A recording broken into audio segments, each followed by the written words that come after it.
Hello, everyone. To our regulars, nice to have you back. To all those joining us for the first time, welcome. I'm Tessa, I work for CloverDX, and I'm going to be facilitating the webinar. So presenting is Lucas Stone, who's our solutions engineer here at CloverDX. And the topic today is starting your modern data ops journey. So Lucas will explore what data ops is, why you should consider it, and how to begin your transition to a DevOps and DataOps style of work. So a couple of housekeeping notes before we get going. If you have any questions, please just pop them in the Q&A box and reserve the chat for any technical audio issues. Also, I will be sending out the recording and the slides after this session, so you should receive those via email later today. So that is it from me. I'm going to pass over to Lucas. Hi, everyone. Thanks for that introduction, Tessa. So as mentioned, my name is Lucas Stone. I'm a solutions engineer with CloverDX. And just to elaborate a bit on what we'll be covering today. So yeah, the topic is starting your modern data ops journey. We'll be looking at a little history of data ops, defining some terms around what it really means, maybe some debunking some misconceptions about it. We'll look at some of the benefits of introducing data ops into your organization, as well as who is currently using it, and a case study as well. And then we'll get a bit more into the detail as to how you can start integrating data ops into your own respective organizations. So jumping straight in, a little bit of history around the data ops story. And I see this as really revolving around 4 milestones. So firstly, pre-2000, we had waterfall being the predominant approach to delivering projects. This is more of a linear approach, which was good for more physical infrastructure and perhaps civil engineering, I think most commonly, type projects where the end state is well defined, and once it's kind of created, isn't going to be changed too much after that point. It wasn't quite as good for products where the business requirements may very well be dynamic and are continually changing, most notably software, of course. So that's kind of precipitated the introduction of the agile methodology in 2000, which began with the Agile Manifesto document. And this was really geared towards designing specifically for production of software type products. Is much better suited to be able to respond to a rapidly changing business environment, and therefore emphasized iteration.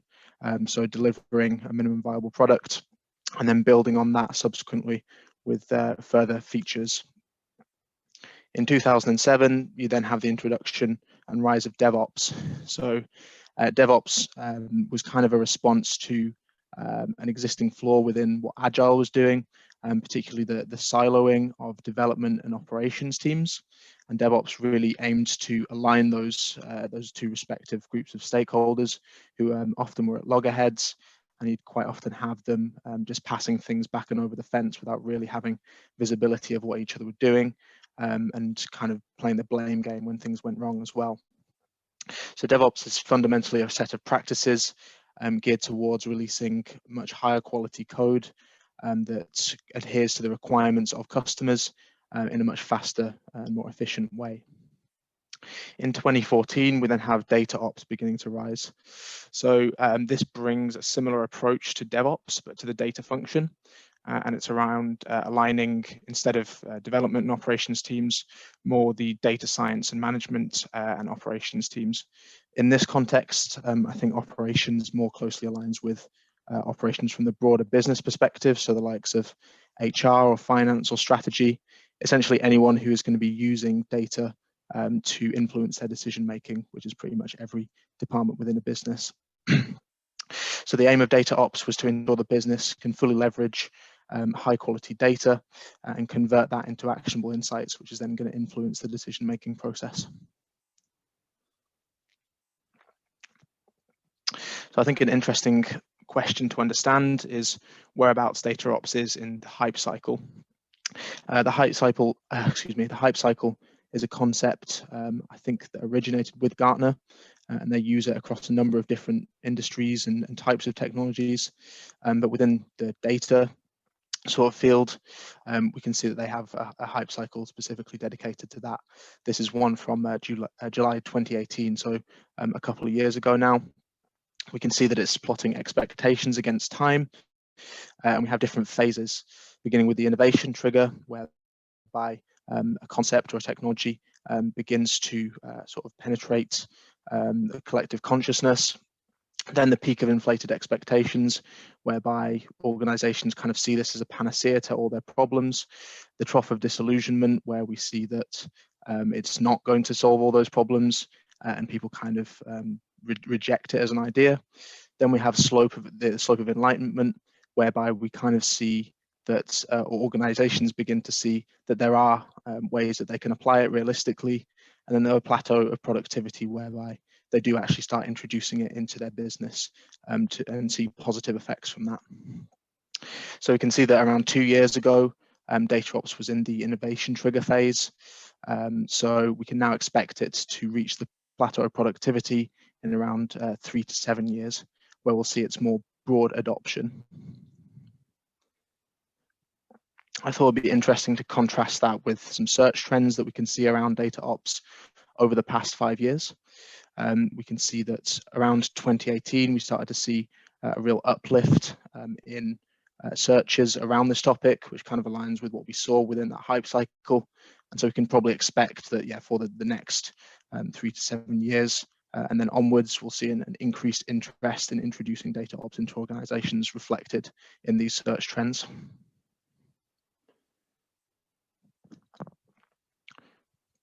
So at this point, it'd be good to get a better understanding of what DataOps actually is and what it entails.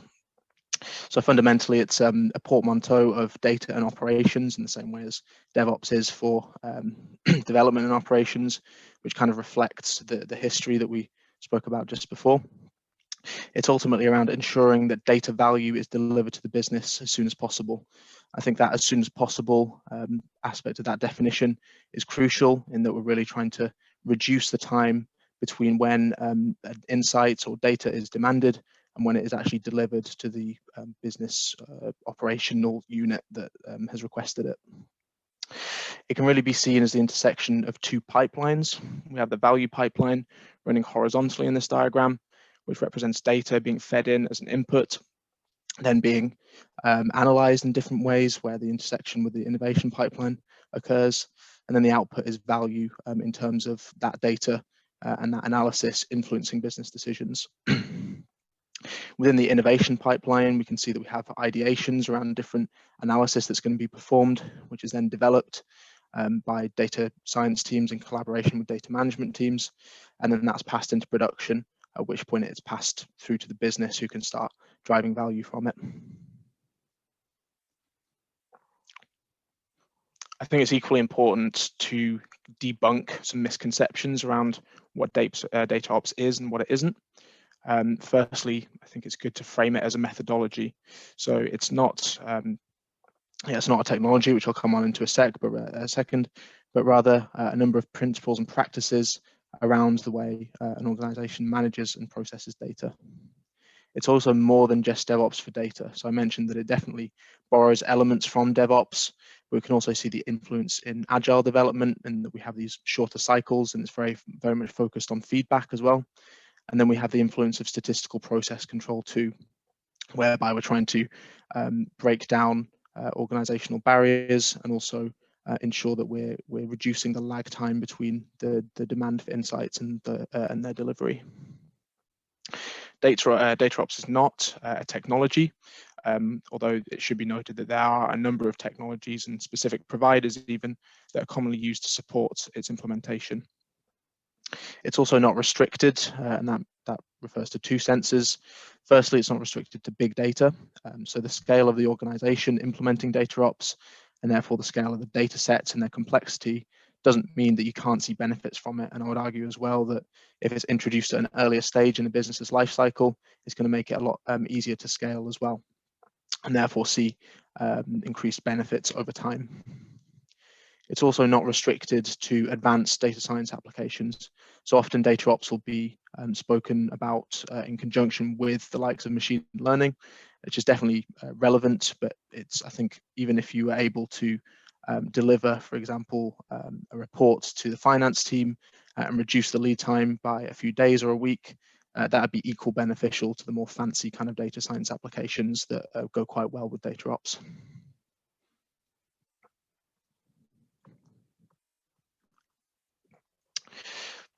So why is it that you would want to actually implement data ops into your organizations? What are the tangible benefits of doing so? So I've spoken or touched upon a few of these already, notably faster deployment and feedback. So I mentioned about optimizing for reducing the amount of time that it takes for a business or an operations unit to demand a particular bit of analysis to when that is delivered. And that's really a key benefit. The situation will be that you create a virtuous circle if you implement data ops successfully, where business requirements really act as the starting point as opposed to an afterthought, and those are central to the kind of insights that are delivered. You then have higher data quality.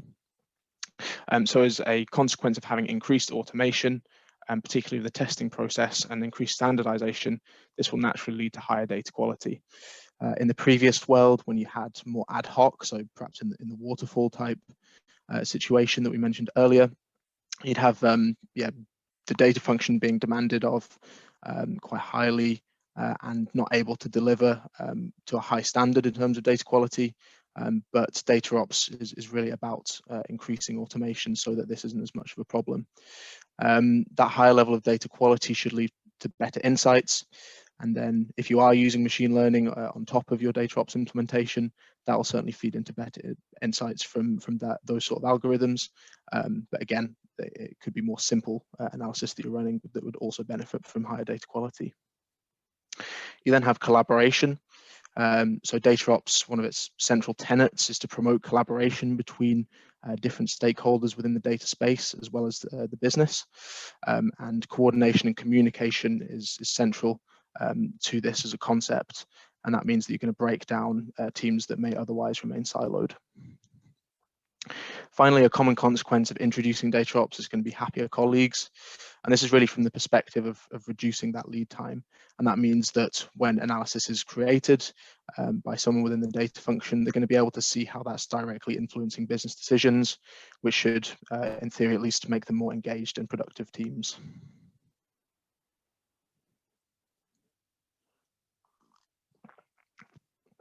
So with regard to who is currently using data ops, as we saw in the hype cycle, it's not reached full maturity as a technology as of yet, but some of the larger tech organizations that are more data centric and more forward thinking have already started introducing it. So you can see 6 examples here that will be familiar to most people on the call: eBay, Twitter, Netflix, LinkedIn, Facebook, and Uber. So some of the US based tech giants are already seeing benefits from this. And I would highly recommend a report from some former Facebook employees that created a firm called Qbol, and they wrote an ebook called "Creating a Data-Driven Enterprise with Data Ops," and that has extensive use cases about how data ops is introduced in each of these organizations. However, for the purpose of the webinar, I thought it'd be good to at least dive into one of these case studies, which is Facebook.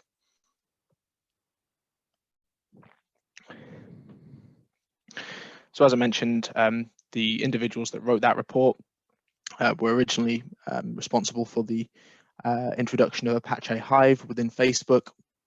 And they talk about how Facebook went through 4 stages of maturity with regard to their implementation of data ops.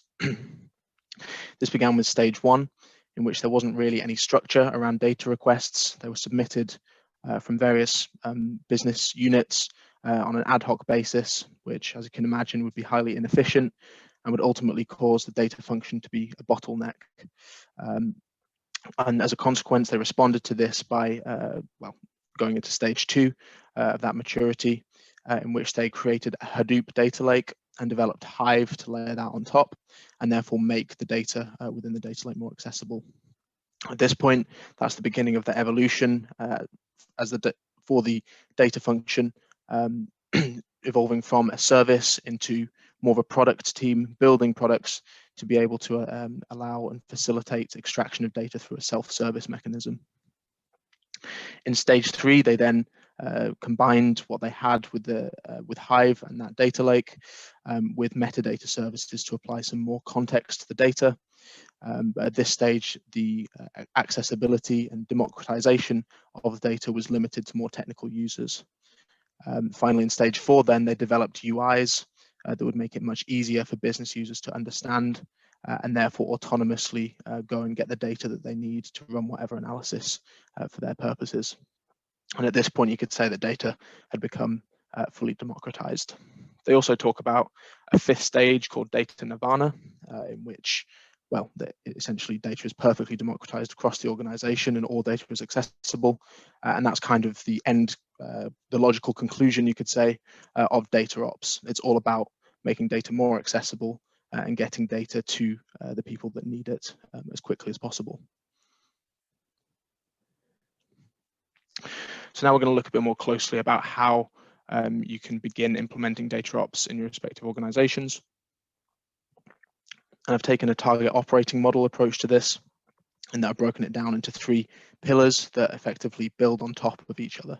So beginning with people and culture, in which you need to identify the right stakeholder groups and get their buy-in, and also engage the business that will be passing requirements to the data function, so that business requirements are that starting point for the process.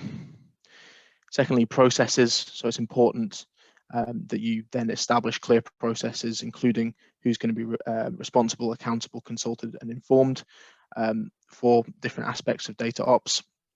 And those responsible should receive the appropriate training so that they're clear on their own responsibilities. On top of that, of course, it's important that you have appropriate KPIs so that those individuals have something to work towards, and you can make data ops more of a process rather than just a big bang sort of implementation, which is more the ideology that it adheres to. Finally, technologies. So once you've got your people and culture and processes aspects in place, you can start looking at specific tools that you're going to introduce to be able to support these activities. And those are notably going to be around automation, testing, and orchestration. So I'm going to take each of those pillars or stages in turn, beginning with people and the stakeholder groups that you would need to engage. So firstly, with the business, these aren't the individuals that are going to directly be executing data ops as a methodology, but they will be benefiting from better outputs. So that's insights gained from the data function. They're also going to be key in that they need an appropriate way to convey business requirements to the data function as a starting point. You then have data suppliers. So these individuals will be crucial because they'll be managing the actual source of the data, so the authoritative data sources, and ensuring the best possible data quality and ensuring that it's available whenever it's needed. You then have data preparers. So these are the individuals that will be essentially facilitating the pipelines of data flowing from source to source. And ensuring that when it's passed to the end user, in this case the data consumers, that it's in a format that is going to be amenable and usable for whatever purposes they have in mind. Lastly, then you have your data consumers. So these are the people that will be using data to perform analysis and get those insights to pass on to the business, who can then use those to make data-driven business decisions and therefore drive business value. So in summary, data ops is really going to crucially build 2 bridges. Firstly, between the business and this data function, and then within the data function itself. So the second aspect of people is, of course, ingraining a data ops culture. And there's 5 different elements to this as I see it. Firstly, pushing from the top. So you need to ensure that the correct senior management has been engaged, and this would be senior management within the data function, but also outside of that scope, so that you have essentially buy-in and aligned messaging from across the business. You then need to embrace data ops as a culture. So as I touched upon just earlier, it's not going to be sort of a big bang implementation where all the benefits are going to be realized at one point in time, but rather it's going to be iterative, and you're going to see incremental gains as you go forward. There's therefore crucial that you have a realistic time frame for implementing data ops. Thirdly, you'll need to emphasize data. So if your organization is not data driven and has that at the center of its strategic decision making at the moment, then it probably should be. And particularly with respect to data ops, that will only be effective if the importance of data is really realized and appreciated. Fourthly, removing silos. So data ops kind of relies on there being free flow of information and communication between groups that are involved. So that would be within the data function as well as to the business. So it's important that's facilitated and you don't have any organizational structures in place that would mean that the objectives of these respective teams are misaligned. That will be crucial to the smooth flow of data to those making decisions. Finally, investing in tools. So it's important that you select a set of tools that is going to complement your existing organizational structure, and therefore, and subsequently that you provide the correct training to upskill your teams on that set of tools.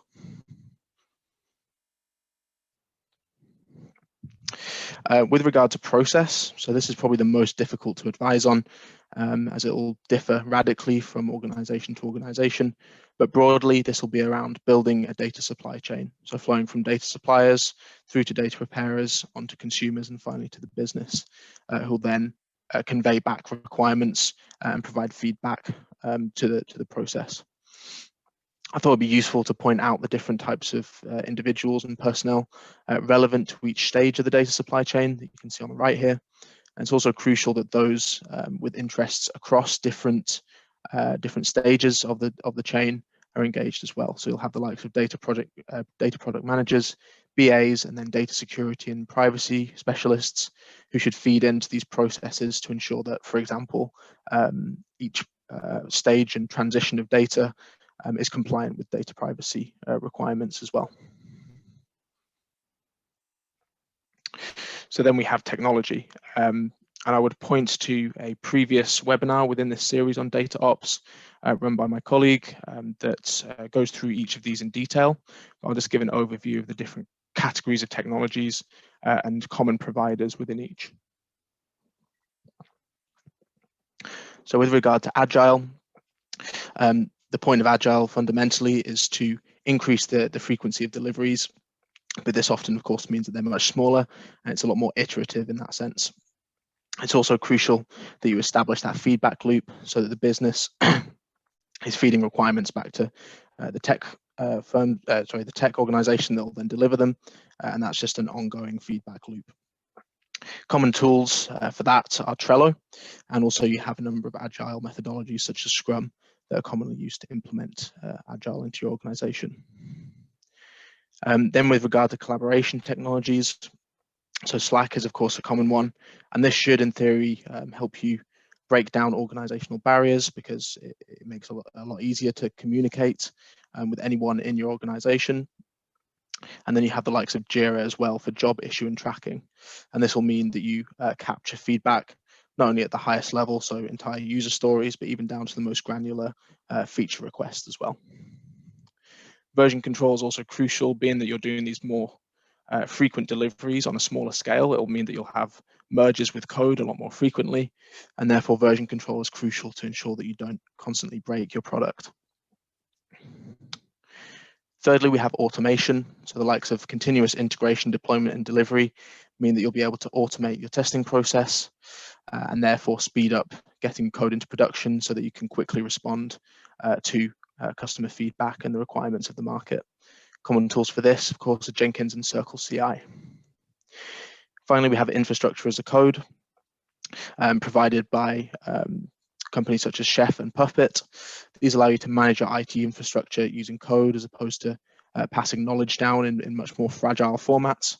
And therefore, you can make changes to your infrastructure a lot more easily. So that if you wanted to implement these other tools as part of your data ops transformation, having infrastructure as code would make it a lot easier to do that. So finally, I'd just like to touch on how CloverDX can support with the data ops transformation as a company. So I would point listeners to a report that I came across from Gartner identifying 5 key techniques that are going to support with the delivery of data ops. We mentioned the data supply chain earlier, where you have data suppliers managing data sources, passing that on to data preparers to get it into a format that will then be able to be used by data consumers when they're running analysis on that data. Clover most closely aligns with data preparers as we're a data integration tool, and therefore we can support with each of these techniques from with specific regards to the data preparation phase.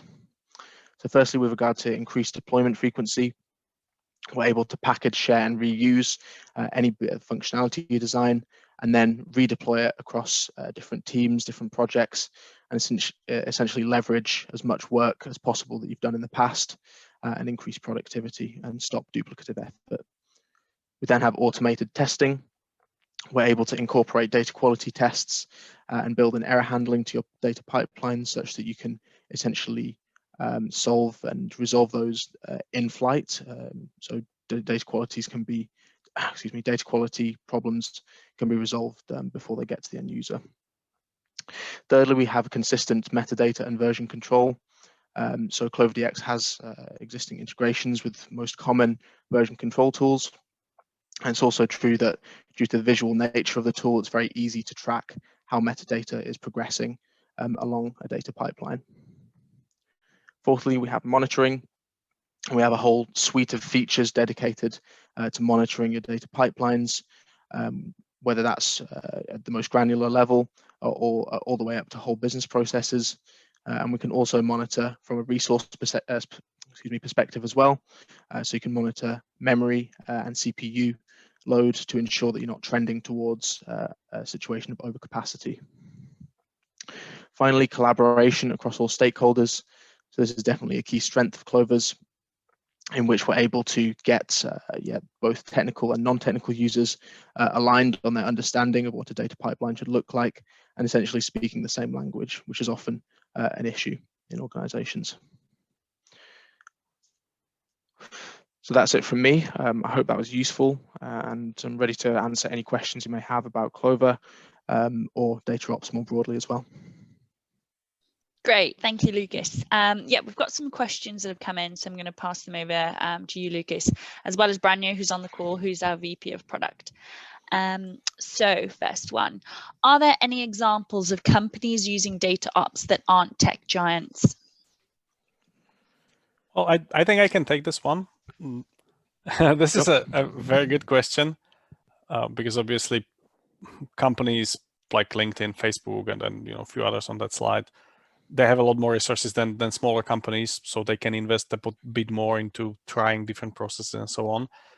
But with data ops, there are of course many other companies who try this, and they are kind of on the journey towards data ops. It's much harder to find about these because they simply, they don't have their own conferences where they present how good they are and how well they work, where they can try get more resources or more employees to join them. So one easy way of finding this is simply looking at it like job boards and searching for data ops, and you'll find a lot of companies advertising for data ops engineer, even though it's a little bit strange role, given that data ops is not a single person's responsibility. But even that gives you the overview of companies who are thinking of data ops or even in the process of implementing that. And then when I scroll through the list and searching, there are a lot of companies I've heard about that are not even in IT, right? Like medical companies or healthcare and a few others. But many others that I have no idea about. They probably are smaller companies that maybe operate in just a few countries, right? So there are a lot of companies who work within data ops. Great, thank you, Branyo. Okay, so next one. I'm establishing a startup and I'd like to make it a data-driven from the start. How do I afford it? So I would say, and Branyo, correct me if I'm wrong on this, but I think that it wouldn't be a case of introducing all of those technologies in one go. I think the most likely implementation would be something a bit simpler at first, so probably just using agile and using the Scrum methodology should be relatively cheap because you're not really having to buy any software products. And then as you're scaling up, it'd be a case of introducing one component at a time in order of importance. So I'd probably say something like, introducing Slack or communication first, and then moving on to something a bit more advanced, such as continuous integration and continuous deployment thereafter. So it's very much a journey, as I highlighted during the session, and it's not something that you would expect to have every tool on board from day one. And from my point of view, when you are a startup, that kind of implies that you are relatively small. So this is much easier to do when you are a small company rather than when you are large. Yes, you might not be able to buy tons of tools if you find something that's paid, but most of the things that you need for DataOps are free.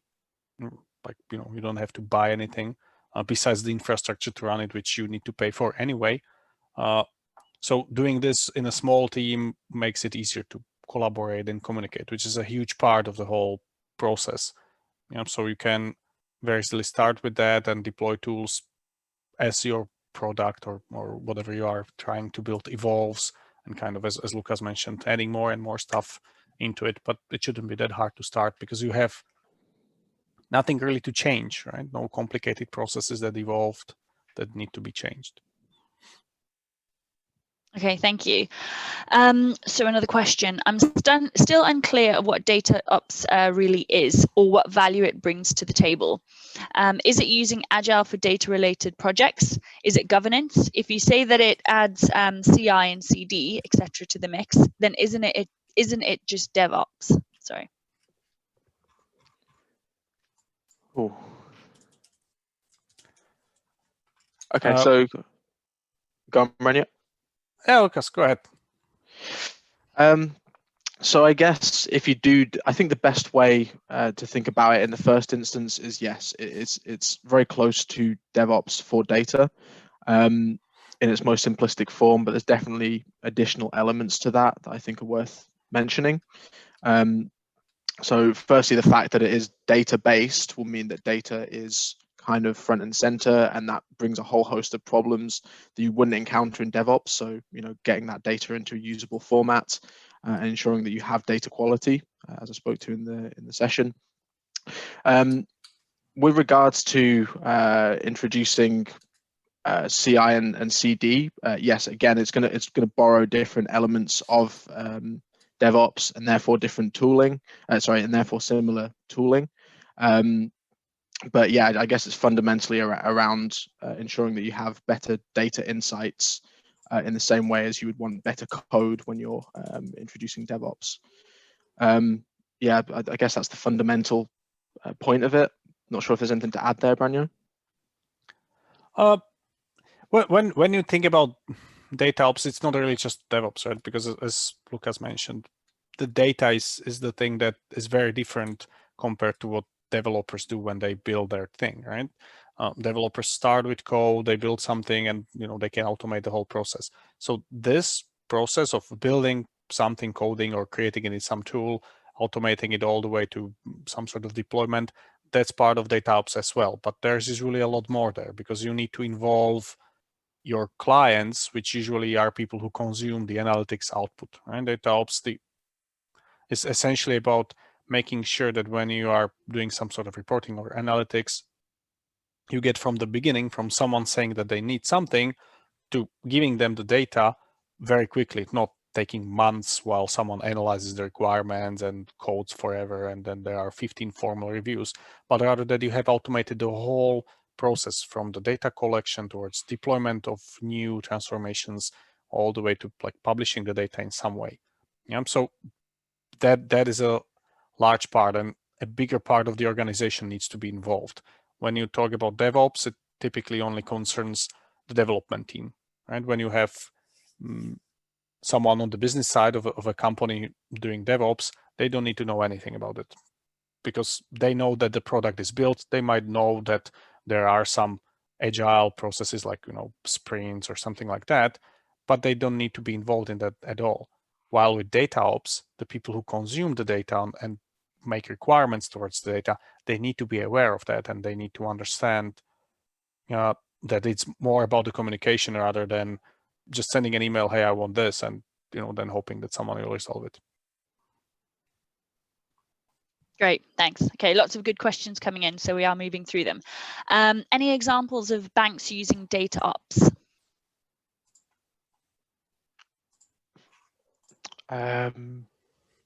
Well, I don't know of any of the top of my head, but I'm sure there are any. There are banks that would use data ops or are trying to go there. Although in their case it might be a little bit more complicated given how regulated the industry is, and they need to be a bit more careful with what they do. Okay, thank you. So someone has said, do you agree with the definition of data ops? So here it is. Data ops. So DevOps improves quality, velocity, and scaling of software development. Borrowing methods from DevOps, data ops offers the same improvements to production data science.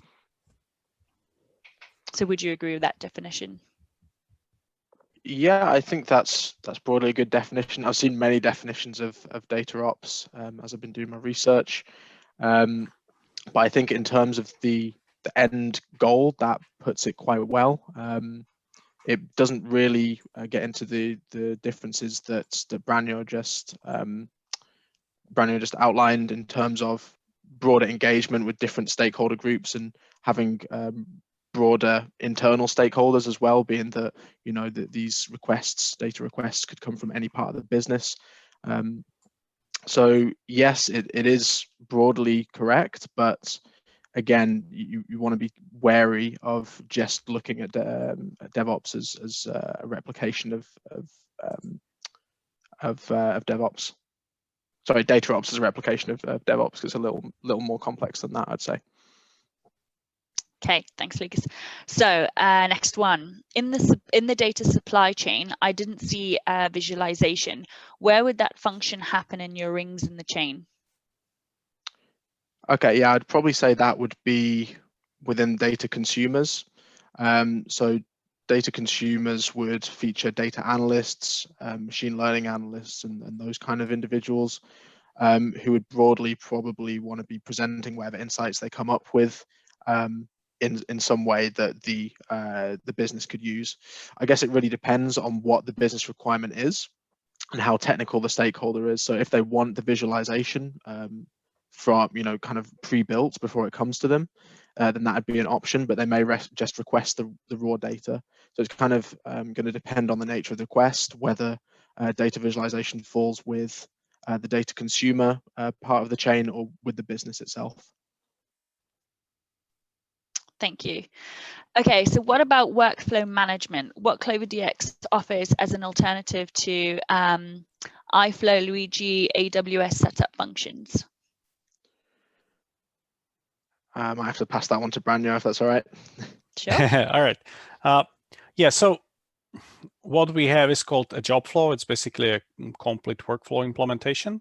It's done in pretty much the same way as you create any kind of a job in Clover. It's very visual. So you have the boxes that represent processes like, I don't know, starting a script or starting a data transformation. You can pass parameters between them, designate dependencies, catch errors as they happen, if anything happens, retry, and so on. Right. So the best way to see this is to either look up some of our videos on YouTube or just let us know and we can schedule a demo where we can show this in more detail. But there are actually many customers who use this capability of Clover to orchestrate complex pipelines, and some of them actually migrated to Clover from the tools that you mentioned, like Airflow. Airflow is the most common, at least what we've seen. Okay, and this is just a comment from one of the previous questions. Someone has said there is a bank in Sweden called Swedbank that uses data ops. So thank you for that. Next question, how would you approach implementing a POC of data ops for an organization looking to evaluate the value derived from this type of effort? What would you focus on? So I think if it was, I can only really speak to the context of Clover and how we might perform a POC. And for that kind of thing, we'd probably create a data pipeline that reflected each of those techniques that we saw in the last slide there. So if it was probably just return to that really quick. So each of these: increased deployment frequency, automated testing, metadata, probably hit each of these points with that POC to illustrate how it would work.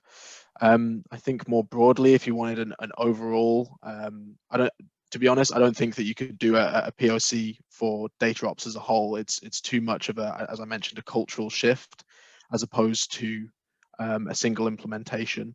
So you could test one part of it, but it's ultimately around changing the culture. Okay, thanks. Going to give everyone another minute to get their final questions in. And whilst we're doing that, I'll probably just talk about the next webinar coming up. So we're going to be running this one next Tuesday on December the 8th. And this webinar is going to be on code management with version control in CloverDX. So we're going to explore how it can help teams implement large projects without worrying about conflicting code versions or losing track of what's been implemented. So I'm going to add that link to the chat right now. You can go ahead and register for that. And as well as that, we're running a live product demo. So we run these every Wednesday. You can come along, see what Clover is all about, see it in action. Very much an interactive session, so you can ask questions. Let me just see if we have any more questions. No questions as yet. So yeah, both links for next webinars are in the chat there. Just see back. I think that's it on questions. So thank you everyone for your questions today. Thanks Lucas and Branyo for hosting. We hope to see you all either tomorrow or next week. Thank you. Bye-bye. Cheers. Bye now. Bye.